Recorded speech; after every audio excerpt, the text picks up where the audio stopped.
All right, we're getting started a little early because I like to get done with this.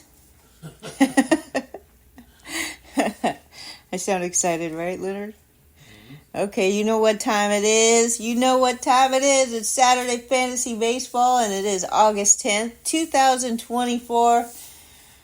And we're just rolling along, talking tidbits, fantasy baseball, stuff like that. But you're going to have to wait if you're listening on demand, because we like to wait till the chat room can hear the sound.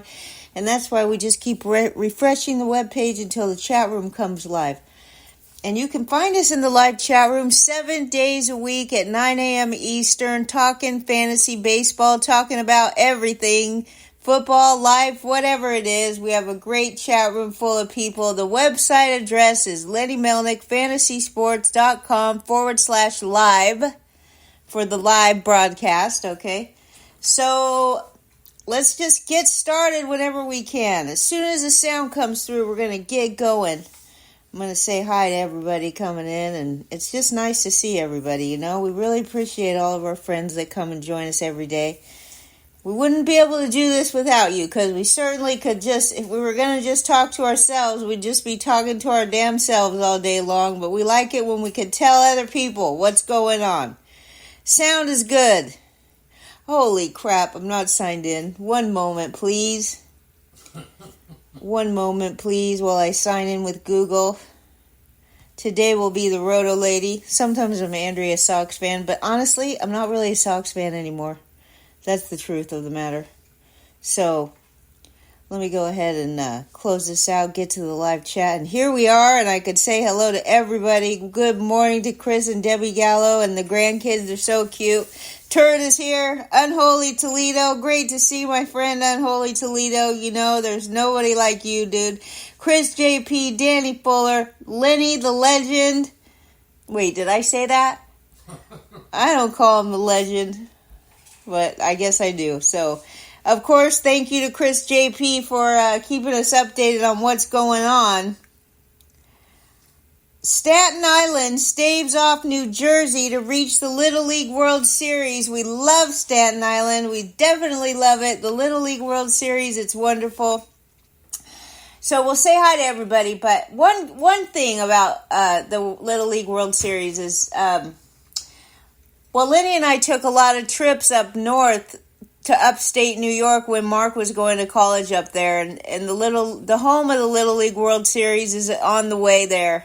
And we stopped by there, of course. But one great thing about Lenny's daughter, Rachel, she's a second grade teacher in Queens, New York. But her fiance, who she's about to marry in November, he does event setups. And so he gets to go to all the great sports events, including he sets up the Super Bowl, the World Series. He also goes to the Little League World Series, and he does all kinds of great sporting events. And what a fabulous job. I mean, of course, it sounds like a fabulous job.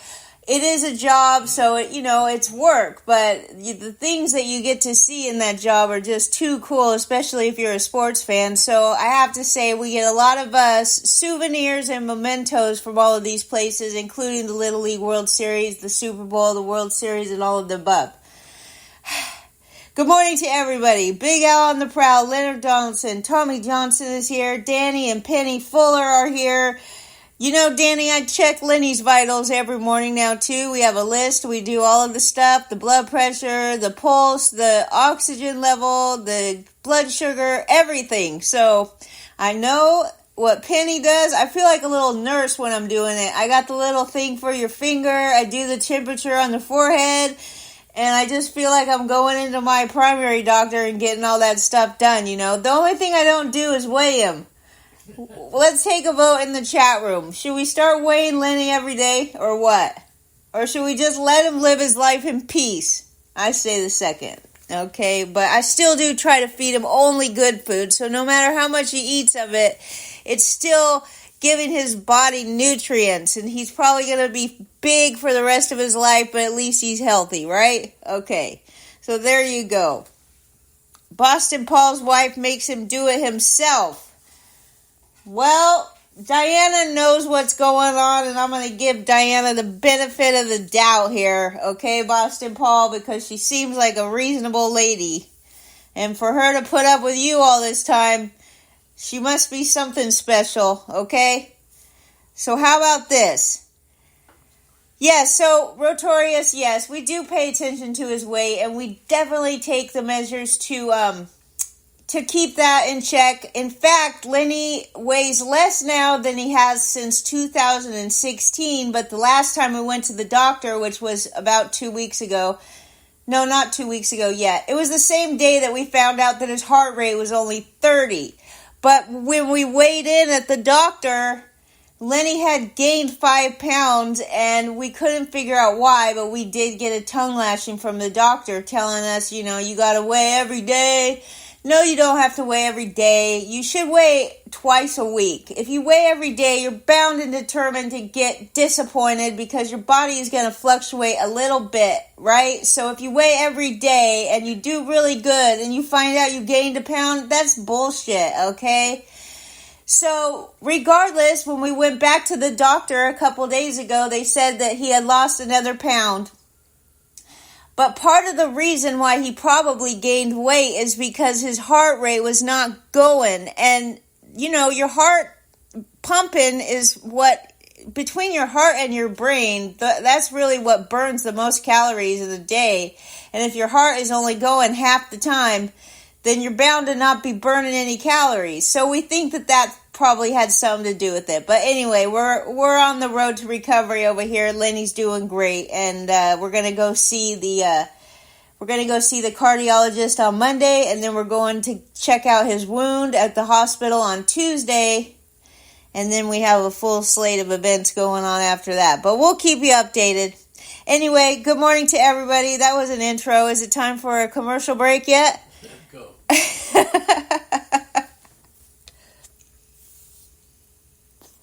Danny Fuller's headed to his granddaughter's volleyball tournament, and we're rooting for her. So everybody rooting for Danny Fuller's granddaughter to win her volleyball tournament. White Sock Al, good morning. Okay, every time I see you, I think about your garbage pail. It's too fun. What do you think of Grady Sizemore now managing the White Sox? Let's get your input there. And we do have a couple of trivias today. The Yankees, the Orioles, the Dodgers, yes, the pesky Dodgers are in this. So the Yankees, the Orioles, the Guardians, the Dodgers, and the Phillies are all 500 or worse in their last 40 games. So as we mentioned over and over, baseball is a marathon, not a sprint. Okay? There's the garbage pail. It's just so good, right? It's just too good, okay?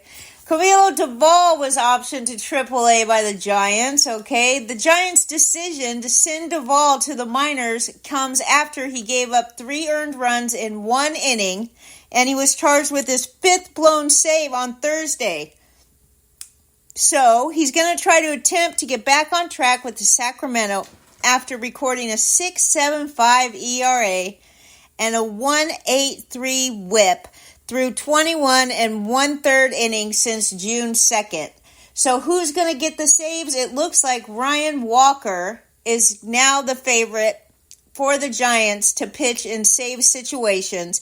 Also, Landon Roop, R-O-U-P-P, will come up from AAA to replenish the San Francisco bullpen depth. So let's take a trivia turd. Let's do some trivia. Who is the leader? There's 3. Who's the leaders? The 3 top strikeouts. So the 3 hitters with the most strikeouts, and also the 3 hitters with the most errors, okay? There's one guy on both of these lists, and you know who it is, turd. And that's why I tell it to him, because he knows who it is. And I know who it is. And I wonder if you guys know who it is. Who struck out the most? Top 3. Let's go chat room. And who has committed the most errors? All right. Bryce Miller threw 6 innings and a combined, yes, you're right, it's Ellie De La Cruz. He leads the league in strikeouts.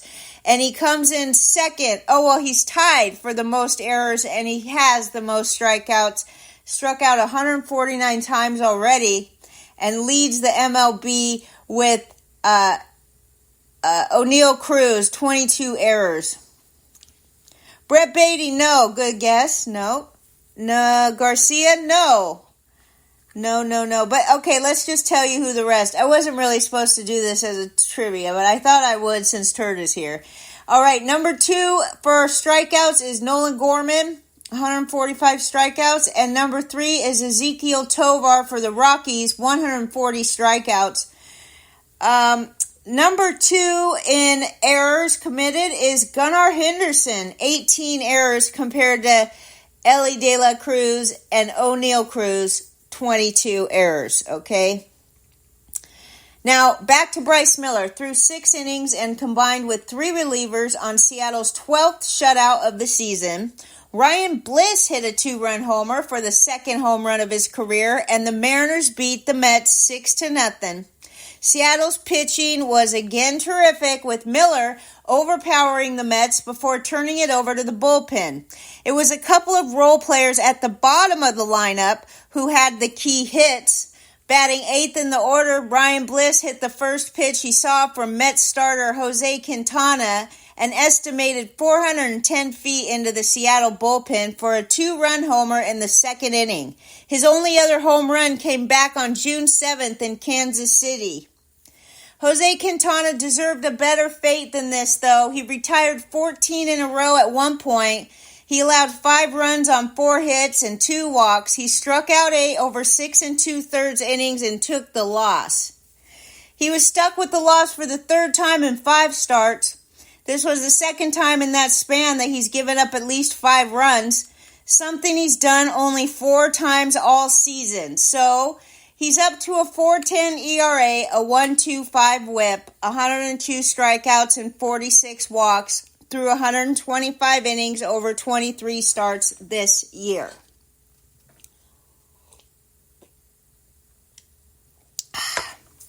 Okay, so he is projected for Quintana, projected for a favorable home run. Quintana projected for a favorable start at home versus the Athletics in his next outing. Jose Quintana's final line, 6 2/3, 4 hits, 5 runs, 2 walks, 8 strikeouts. He was actually better than those numbers suggest, taking a 2-hitter into the 7th inning before allowing 3 runs. Another Met, Jeff McNeil. In 19 games since the All-Star break, Jeff McNeil is hitting .328 with a .357 on-base percentage, 7 doubles, 5 home runs, 13 RBIs, and 15 runs scored. Okay? Carlos Mendoza, the Mets manager, says that Christian Scott is symptom-free in his elbow and he could begin a throwing program early next week. He was expected to be shut down from throwing for 2 weeks once he landed on the injured list July 23rd with a UCL sprain in his right elbow. Mendoza's comments suggest that he remains on schedule in his recovery. A clear return timeline will not emerge until his throwing program ramps up. Though, best case scenario, probably wouldn't see him rejoin the Mets rotation until September. Oh, Jordan Montgomery. Jordan Montgomery, what a disappointment for him. I'll never draft him again, Turd. Now, hello to Steve-O Owens, our friend Steve-O. The Mariners had a 2 weak grounders to second base for hits in the 7th. He doesn't understand why McNeil was playing up the middle when Quintana was pitching the outside corner against righties all night. Good point, Owens. Great point there. That's why we love you and we welcome you to our wonderful chat room. I saw your Gorman comment and I felt that it was not appropriate to say the F word, okay? So, but I don't know why, because I never had a problem before saying it. He said F. Gorman, he dropped him. Turd says Justin Martinez might have the Arizona closer job now. Well, we'll see what happens. According to my notes, they say that Ryan Walker is likely to have the... Oh, wait, he's talking about Arizona. I'm talking about San Francisco Giants. So you got Ryan Walker in the Giants. And Turd brings up Justin Martinez for the Diamondbacks. So there's 2 potential closers if you need saves, all right? There you go. All right, so moving along nicely here. The longest active streaks of quality starts, okay? Who has the longest active streaks of quality starts in the majors, my friends? I want the most important one is the guy with the most. Who has the most quality starts in a row right now? They have 9 quality straight starts, okay? I'll tell you the second, third, and fourth place, guys. Hunter Green has 6. Luis Castillo has 6. And Blake Snell has 5. But one guy has 9 straight quality starts. And Boston Paul, that's a great guess. And it's not it, but it's a great guess. Blake Snell has 5. Good guess as well. But this guy has 9 straight quality starts. So I'll give you some time to keep guessing on that. Also, the Minnesota Twins are within 3 games of having the best record in the American League. White Sox Al says Dylan Cease, no.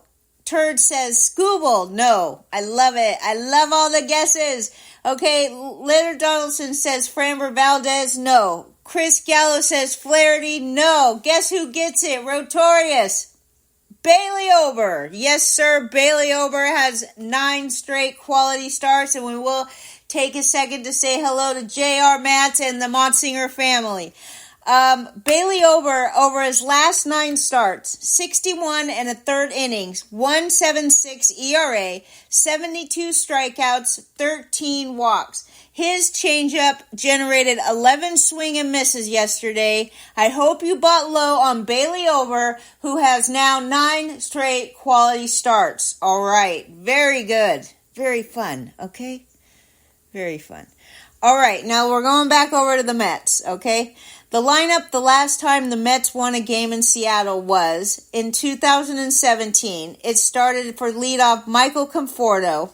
Batting number 2 was Asdrubal Cabrera. Batting third, Yoenis Cespedes. Batting fourth, Jay Bruce. Batting fifth, Wilmer Flores. Yes, that was before Wilmer sadly got traded. Number 6, Neil Walker. Remember Neil Walker? What a great guy he was. Neil Walker, right? Wasn't he a big favorite in Pittsburgh? Pittsburgh, right. Big favorite in Pittsburgh. In fact, when Lenny and I went to our first game at PNC, we sat next to this young kid, and Neil Walker was his favorite player. And he wasn't like, I think McCutcheon was playing on the team at the time. He wasn't like the most, obviously he wasn't like the best player or the flashiest guy, but this little kid, he just loved Neil Walker. Anyways, batting number 7th was Curtis Granderson. Number 8th was Jose Reyes. And number 9 was Rene Rivera, the catcher. The starting pitcher was Rafael Montero. That's right. So that's the last time that the Mets won a game in Seattle.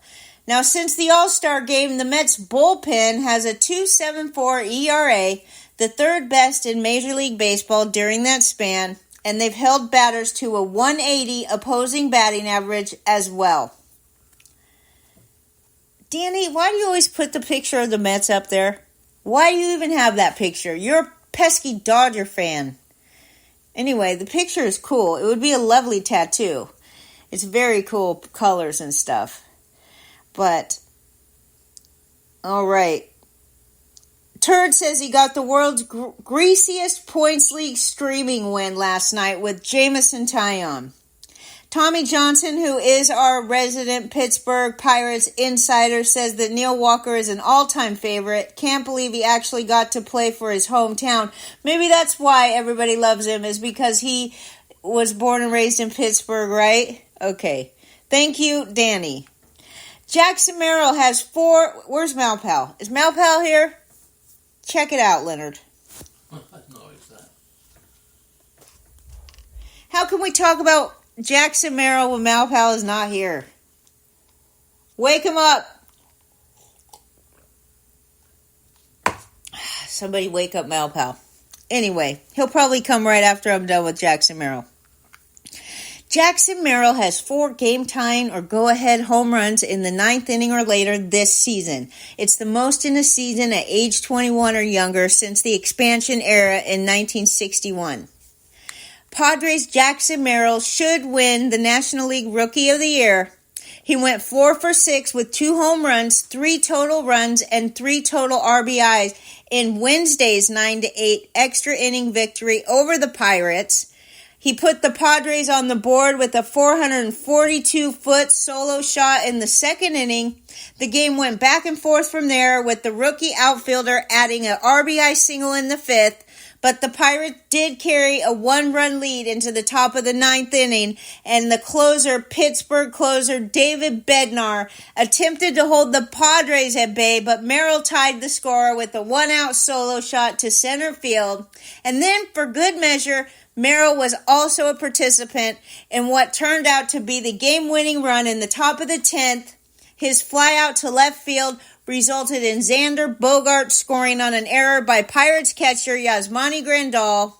Merrill now has a trio of 4-hit performances in a fantastic rookie campaign, during which he's posted a .288 batting average, a .318 on-base percentage, 15 homers, 59 RBIs, 54 runs, and 11 stolen bases through 112 games. Tommy Johnson says that Neil Walker has done a lot for the community and still does. He believes he's on the broadcast teams for the Pirates. Let's see. Jackson Merrill now has 8 hits and 3 home runs in his last 3 games. And the Padres, have won 3 straight games despite trailing in the 9th inning in each. And this is the first time in franchise history that they've done that. So the last MLB team to do that was the Marlins in 2009. And what I'm talking about is 3 straight games despite trailing in the 9th inning. All right? 3 straight wins despite trailing in the 9th inning. And the last team to do it was the Marlins in 2009. Malpal's probably sleeping away his hangover because he's so happy about the Padres. He probably got drunk last night. Okay? All right. Anyway, the Padres scored 4 runs in the 10th inning. They won their 6th game in a row.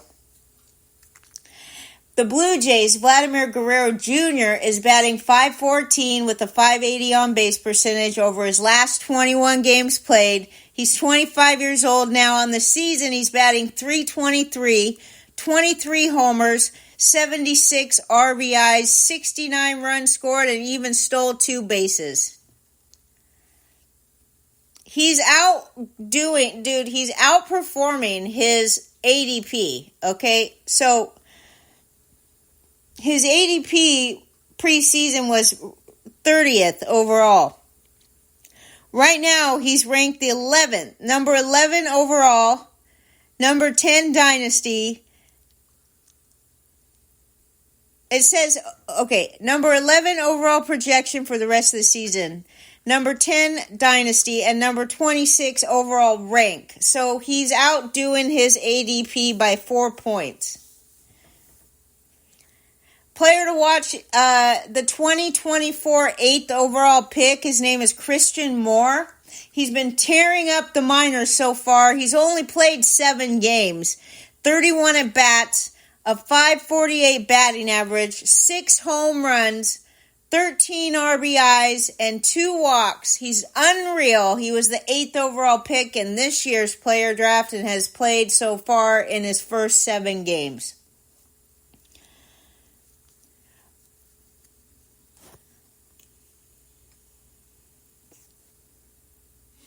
Just checking the chat room.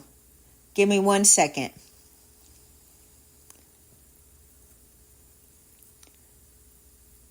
All right. Boston Paul wants us to see the box score from the 1975 World Series game that he attended when he was 11 years old. Was Pesky there? 1975 World Series, that had Pesky, right? The Cincinnati team against, let's see. I can't really see it that good. on my tablet. No, it was Johnny Bench who they had. Johnny Bench, right? Who is the catcher in this game? Anyway, I was born in 1975, okay? So that's what I remember. I will always know the teams that played in the World Series that year because that's the year I was born, and that's about it. The Red Sox versus the Reds, and the Reds won, by the way. Alec Burleson, full season pace, 592 at-bats, 274 batting average, 27 home runs, 92 RBIs, and 10 stolen bases. Is that a good season or what? Alec Burleson on pace for 27 homers and 10 stolen bases. He's already 25, so he's having his breakout season. Alec Burleson doing good. He had gone 10 games without a homer, though, batting 150 in that span, 6 for 40. However, Alec Burleson having a breakout season, that's for sure. Another guy that was having a breakout season until recently, when he didn't get traded because everybody knew that his innings were going to get cut, and boy, did they ever get cut. Now, I'm pretty sure they got cut in this situation because he was getting shelled, but Garrett Crochet got roughed up by the Cubs. 2 1/3 innings, 9 hits, 7 earned runs, 4 home runs allowed on 67 pitches to get through 2 innings. 67 pitches to get through 2 1/3. And that's really, if you want to limit these pitchers, in my opinion, you shouldn't be going by innings. You should be going by pitches. How many? If you believe that you want to keep, you want to save a pitcher's arm by limiting them, and keeping their work down or whatever. Why are you going by innings? Clearly, sometimes it takes 40 pitches to get through an inning. So, is it really helping you out when you're going by innings? Innings pitched is a sucky way to keep somebody's arm under control. If that's what you're trying to do. I believe the more you throw, the more you work out, the more your body gets used to throwing, the better off you are. Babying these guys has not resulted in healthier arms, okay? I mean, you just look back just 20 years and you'll see guys throwing complete games all the damn time. Nolan Ryan was out there throwing. I mean, he's an outlier, so I've used him before in examples and it didn't work out so well because Nolan Ryan was like a machine. I mean, this is a guy who was able to throw tons of pitches, and he's throwing them at high miles per hour, high velocity. It's just not normal for your body to be able to throw that many pitches at that high of a velocity. But let's use some other examples of guys that would throw complete games every time they went out there. And granted, they weren't throwing 100, but it's like me trying to go out and run a 5-mile marathon.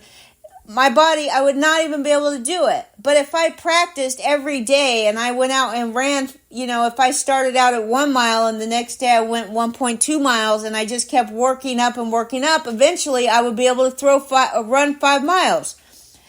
And your body can do what's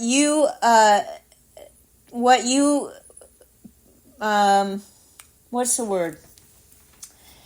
Your body will be able to do what you... Jeez, I can't think of the word. There's a word for this. James Capri. Good morning to James K. Thanks for the interrupting. And now we have King Hap. Good morning to King Hap. It's all about conditioning. So there you go. There's the word, what I'm trying to say. If you condition your body to run 5 miles, you will run 5 miles. If you try to run 5 miles and you're conditioned to only run 2 miles, then you're not going to be able to run 5 miles. If these guys condition their bodies to throw 200 innings every year, then they will be able to do it. The fact is, they're only conditioned to throw like little wussies, okay? And then they can't do it. That's my opinion, all right? And I know it's probably not popular, but who cares? Anyway, Garrett Crochet, 67 pitches to get through 2 1/3 innings. He had only given up a total of 3 home runs in his last 14 starts, and then he gave up 4 home runs yesterday. Now, we all have a bad day, so what you got to do? You can't manage away injuries from max effort, high velocity pitches. You're right about that. Absolutely right. It's just not normal for a body to throw over 100 miles an hour. And in that situation, so that's where I kind of then I changed my mind a little bit, because I talk about conditioning and working your body up to run 5 miles. And then once you are able to do that, then you can continue doing that. But you can't be expected to run 5 miles unless you've actually worked your body up to do it. Now, with the throwing 100 miles an hour, I just don't think your body was meant to throw that hard. And I don't think it's healthy for you to go out there and try to condition your body to throw 100 pitches of 100 miles an hour. That would just be stupid, because to me then, if you're going to be the 100 mile an hour guy, then you really have to limit your pitches. That's just my opinion. I'm not a doctor, obviously, but it's like the complete opposite. I just think you're only going to get so many 100 miles an hour pitches out of your shoulder or your elbow. And then you could just get a new elbow with Tommy John, and then you're going to do it again, so whatever it is. But Washington's second baseman, Luis Garcia, he's quietly having a really productive season. He's batting .290. He's on pace for 20 homers and 26 stolen bases, okay? Now we have a trivia. Okay? King Hap, trivia time. Brenton Doyle hit home run number 20. He's now the 6th member of the 2020 club this year. I want to know the other 5 hitters that are already 20 home runs and 20 stolen base club. Okay, Brenton Doyle just joined the club. There's 5 other guys who have hit 20 and stole 20. And I don't want you looking it up, because it's a way too easy one to look up. So I want answers instantly, or I'm going to know. Okay, J.R. Matt says Jose Ramirez, Ellie De La Cruz. You got 2 out of 5, okay? Ohtani got, yes, turd. Ohtani got is 1. So we only have 1 more left. So J.R. Matt's guessed Jose Ramirez and Ellie De La Cruz. Ohtani was by turd, so you have those 3. Oh, there's 2 more left. There's 2 other. So far we have Brenton Doyle, Ohtani, Jose Ramirez, and Ellie De La Cruz. There are 2 more guys that have hit 20 and stole 20, and you're right, Francisco Lindor is number 5, and we have 1 more. Judge is not it. But damn, Judge, he's got a lot of homers. We got that going. J.R. Matt says Spencer Steer is getting close. Spencer Steer is a good one. J.R. Matt's got it. Okay, so Brenton Doyle with home run number 20. He's now the 6th member of the 2020 club. He joins Shohei Ohtani, Jose Ramirez, Francisco Lindor, Bobby Witt Jr., and Ellie De La Cruz. Now, that is a lot of 2020 guys, and we're not even into September yet. I remember when you were lucky if you saw 2 guys or 3 guys to hit 20 and steal 20. And now it's like a fantasy manager's dream come true. It's Brenton Doyle joined it, okay? We might have to move up our expectations to like the 30-20 club, you know? Either way, yes, Witt was it, and so now those are the 6 guys. Now, for those of you who are Orioles fans and you have to wonder why in the world these decisions are being made, Kobe Mayo was on the bench in favor of Ramon Urias for the 2nd straight game and 3rd time in the last 4 games. Why do you call this kid up if you're not going to play him, you punk? Tell me why. Chris from Cambridge is here. Happy heavenly birthday to Chuck Carr. He's 57 today. Chuck Carr. Do you know him, Leonard? Yes. Who is he? He's good. Who is he? I don't remember. Come on, Leonard. I don't remember. He's an outfielder somewhere. An outfielder for the Mets. Oh, yeah. Okay. Usually Lenny's very smart, but he was on his way to the restroom, so he probably had other things going on. Okay. King Hap says he needs the O's to win today. LFG. Daniel Ferrara, the Hulkster, is here. He says that Chuck Carr was fun to watch. Okay, great to see you, Daniel Ferrara. Chuck Carr, speed guy for the Marlins, says King Hap. And J.R. Matt says he would take Brandon Hyde over Bell. Absolutely, no doubt about it. Bell stinks. The Angels have used 28 third basemen since they signed Rendon. And if you remember, and if you listen to the show every day, you'll remember that Lenny said, who's the highest paid third baseman in baseball? And guess what? For heaven's sake, it was ridiculous. Anthony Rendon, the highest paid third baseman in baseball. And the Angels have used 28 third basemen since they signed this guy. Also, another interesting tidbit, this one's real interesting. Tommy John, or Unholy Toledo will like this one.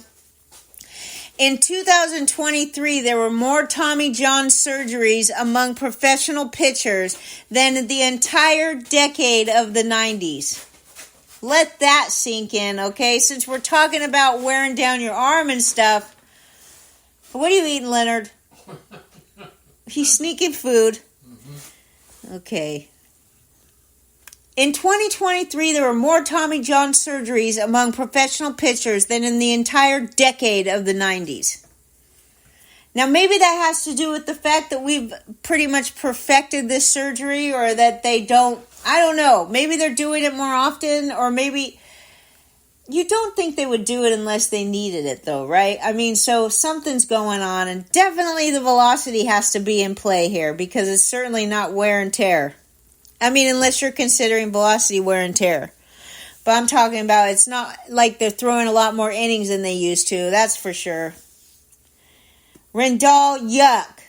Rendon, yuck. Boston Paul, yuck. You two. Boy, you two. You're the funnest, okay? Somebody's sending me messages. Jonathan Motzinger sent me a photo. Let's see what it is. 1975 World Champions. Put that in the chat room, Jonathan Motzinger. Put that in the chat room. That's a great photo. All right, the Twins are showing interest in Rich Hill, okay? Tell me how Bauer feels about this. Do you think Trevor Bauer is so pissed off seeing crap like this that the Twins are interested in Rich Hill? Is this guy even, is he 50? He might be 50. I mean, this is what we've come to. Trevor Bauer sitting in Mexico just going, what the hell is going on, right? Yes. Will he finish the season undefeated? I hope so. He deserves it. The guy works his ass off. There's nobody can deny it, how much he works towards his goal of pitching good. Okay? So that's what it is. Angels attendance is 29th in baseball, and the pesky Dodgers are headed to 4 million in attendance. Ohtani definitely is a difference maker, and the poor Angels are just a joke. Boston Paul, sometimes like the way you say stuff is just so ridiculous. I am allowed to talk about anything I want, okay? Number one. Number two, whatever. That's your favorite word, whatever. I'm not going to give Bauer a rest. He deserves to play in the majors. And you don't know if he's ever going to play in the majors or not. You could say that you know, and he probably won't, but he deserves to, and I'll never stop talking about him. So until he stops pitching, he's going to be in Saturday Fantasy Baseball every week, bitch. Okay? Adrian Del Castillo hit his first MLB walk-off home run. He becomes the first player in Diamondbacks history to accomplish the feat. You know who I'm talking about? Adrian Del Castillo. He's the first player in Diamondbacks history with a walk-off home run for his very first career home run. So there you go, fantasy managers. He went 3 for 4 with a solo homer and an additional RBI in yesterday's 3-2 win against the Phillies. We're talking about Adrian Del Castillo. Now, after collecting his first hit in his debut on Wednesday, he's 24 years old and a catcher. He topped that by taking Jeff Hoffman deep to right field for a 416-foot walk-off solo shot. You know I'm going to call you names, Boston Paul, because you deserve it. Okay? He is blackballed. You're right. You're right, but I'm not going to stop talking about him. Especially when he's pitching undefeated. He deserves it. And I'm the only one that will. So I feel like it's my duty, okay, to bring him up. Since everybody else, the whole damn media has blackballed him too. So, all right. Del Castillo opened the game scoring earlier in the first inning with an RBI single to drive home Corbin Carroll. Oh, Corbin Carroll scored, by the way. That's amazing. Thanks to this new kid, Del Castillo.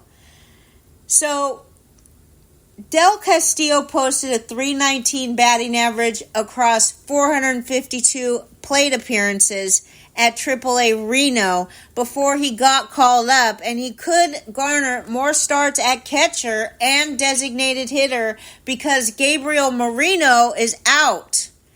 He has a groin problem. So if you're in need of a catcher, Del Castillo could definitely get some more plate appearances, and he doesn't just play catcher too. He also plays designated hitter, which helps out for fantasy managers. Now, Mark Vientos for the Mets he has great isolated power.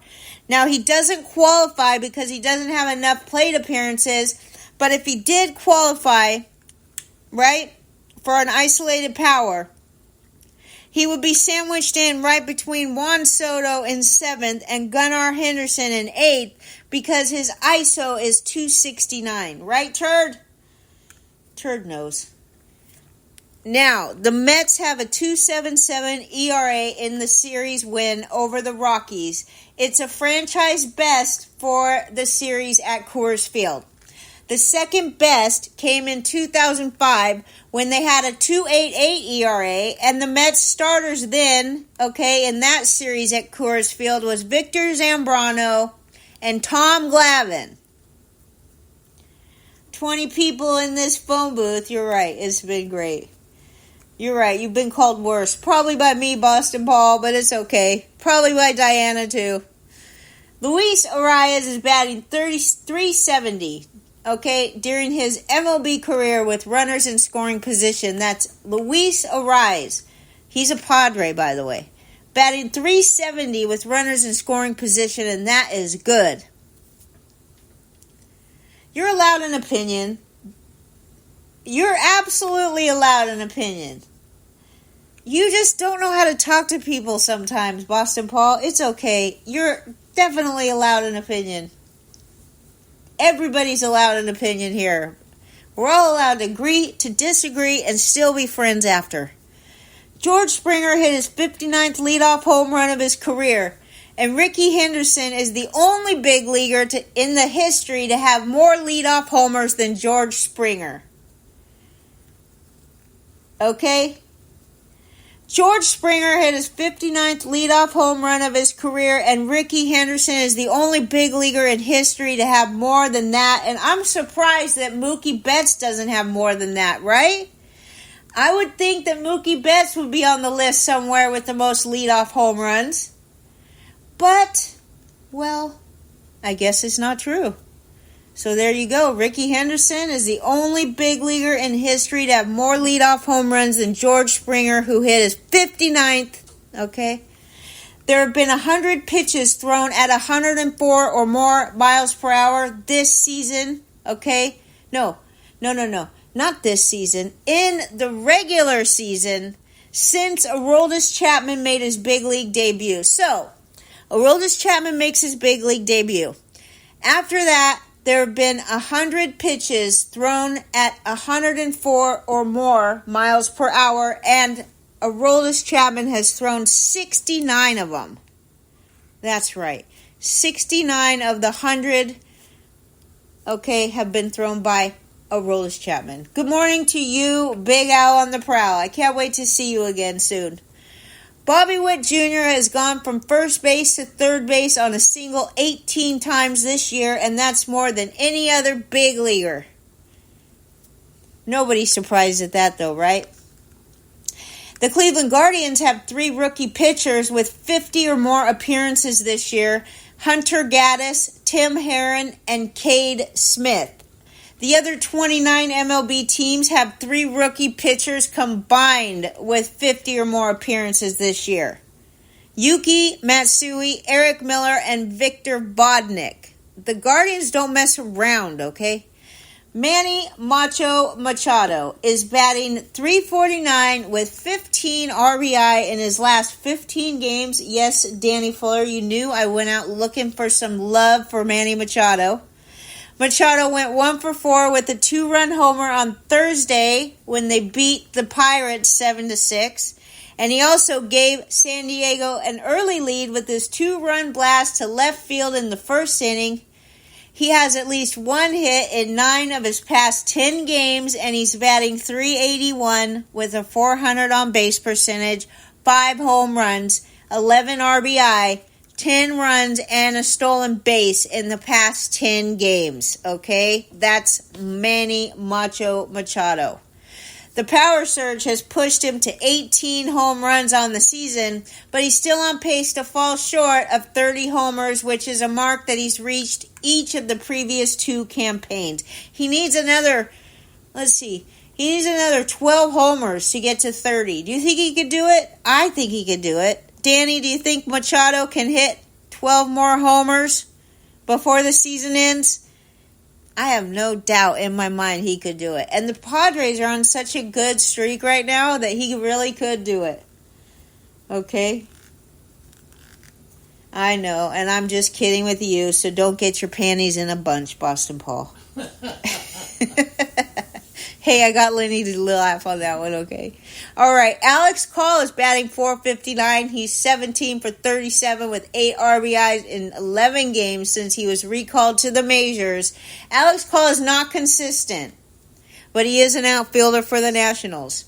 And that's all I got. Do do do do do do do do do do do do do do do do do. Big Z and Farnsworth would still be undefeated tag team champions, according to King Turd.